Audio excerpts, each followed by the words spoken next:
So based on our previous discussion, we've got a person that's about 2 feet wide, slightly less than a foot deep, and a head about 7 to 8 inches, right? So I'm going to use my scale, and I'm going to get the right scale, which is 1/8 inch. And I'm going to just pencil in a person right here. So a person would be roughly about that wide, right?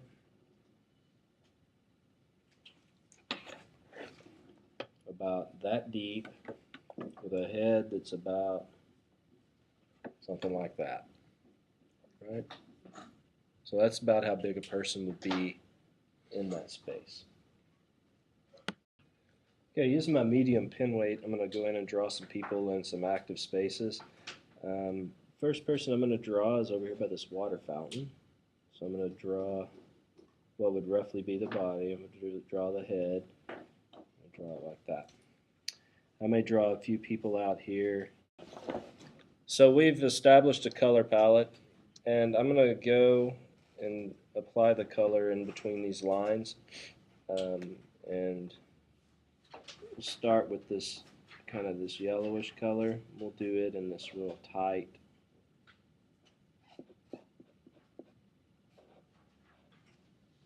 zone. Then I'm going to pick the gray color, and we'll give it to this larger swath down the middle.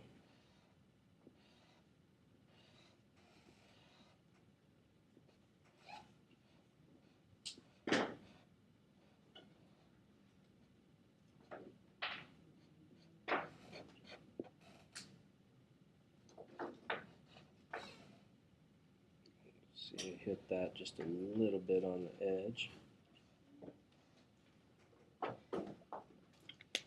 Okay. And then we'll use the purple color in the other fields or zones.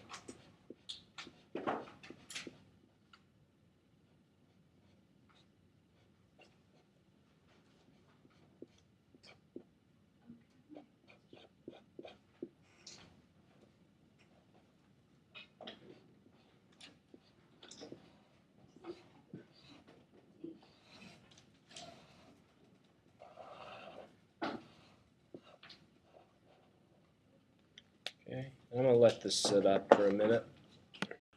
And the next thing I'm going to do is I'm going to sketch in with a marker the approximate shadow of a particular wall or element.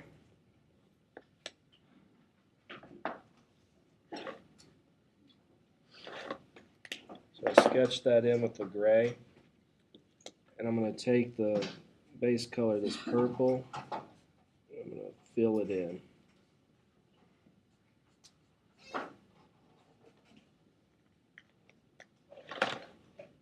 And I'm just going to approximate on that one.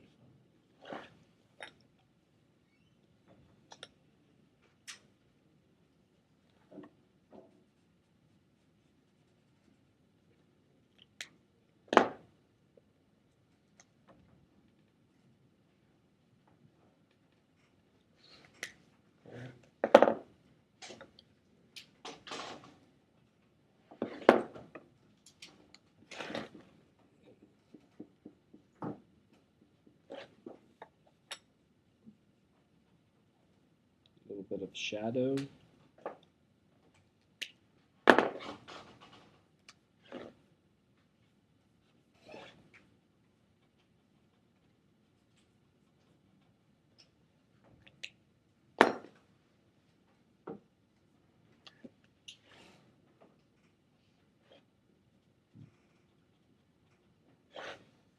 Okay, so you can start to see kind of how the shadows are going to develop across the plan.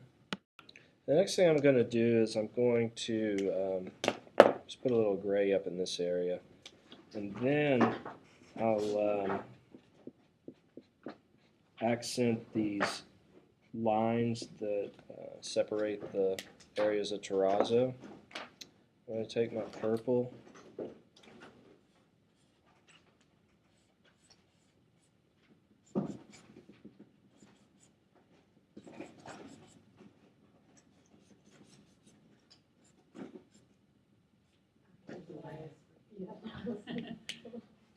can hear the marking before we see it.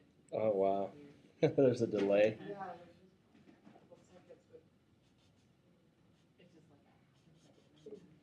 If you watch my hand, it probably has a delay in it as well. If you're watching what I'm doing here. Right. And now I'm going to take, just, even though there's not a shadow, I'm just going to punch the edge of the wall a little bit. I didn't see, but when you did your base color, did you go over the people or did you go around? Yeah, a little bit. Because the people, basically when you're doing people, they'll have a little bit of a stronger hue or value in the hue. So does it matter if you color them? No. See, now I'm hitting the gray on that terrazzo as well.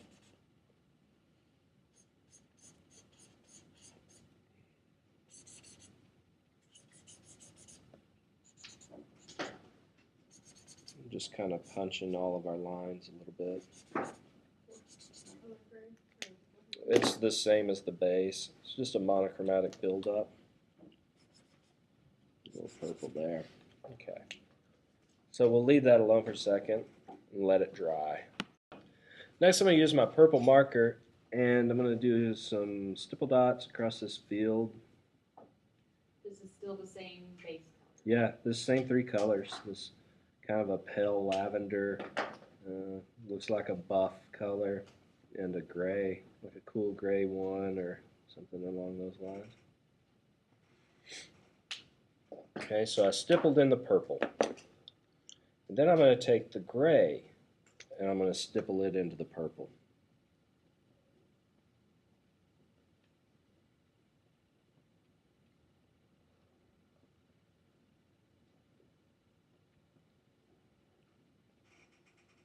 Because again, we're just trying to give the feel of a terrazzo floor. There's those little flecks in there. And then I'm going to go and take the buff color and I'll put it in there as well.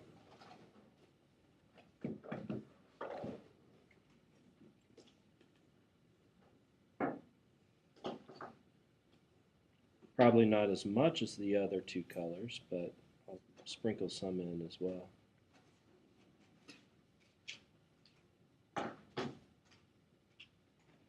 Alright, and since I still have my buff color out, I'm going to sprinkle it into the buff band.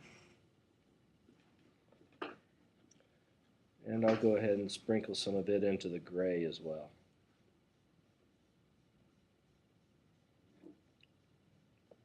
It's like decorating cookies, right? Sprinkles everywhere.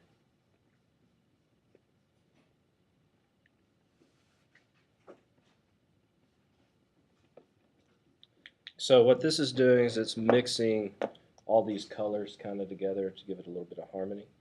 I'm going to take my gray and I'll stipple it within the gray and the buff band. Of course, I'll have more stipples of the gray in the gray field than I will in the other two. And I'm just trying to be random as possible, not develop any type of noticeable pattern with the stippling. And I'm not even looking at the page right now. I'm just dotting, right? Because I'm looking at you. Now I'm going to put it in the buff zone. Then I'm going to take the purple and I'm going to spread it throughout the gray zone as well.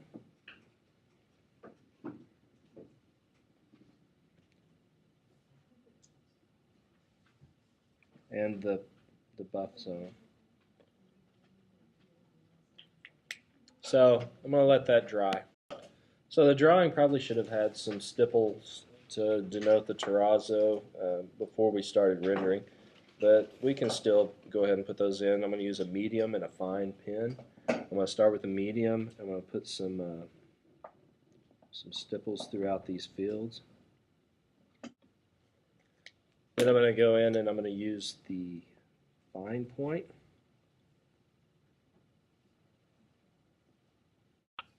So the next step is we're going to shadow the people, okay? I'm going to use the purple marker. Well, there's a couple of ways. I could use a blue color pencil, like a indigo blue, or I could use a color marker. So I'll do both ways on here and show you kind of what they look like.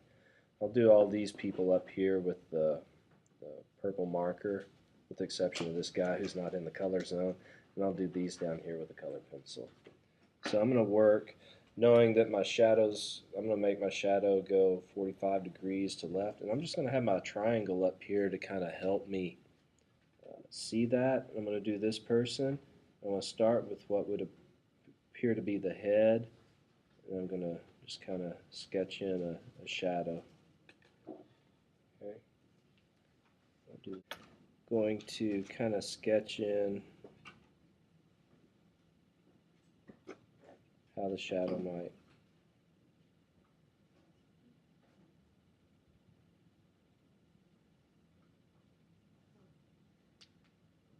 How intense is the shadow on the screen? At this scale, I'm just going to dot in what would appear to be the shirt.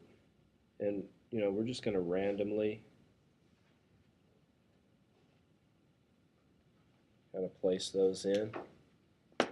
And next I'm going to go with my yellow-orange.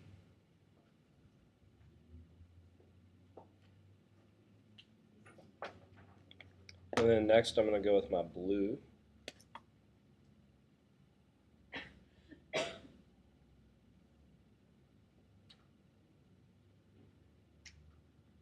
And I'll even get this guy who's off the grid.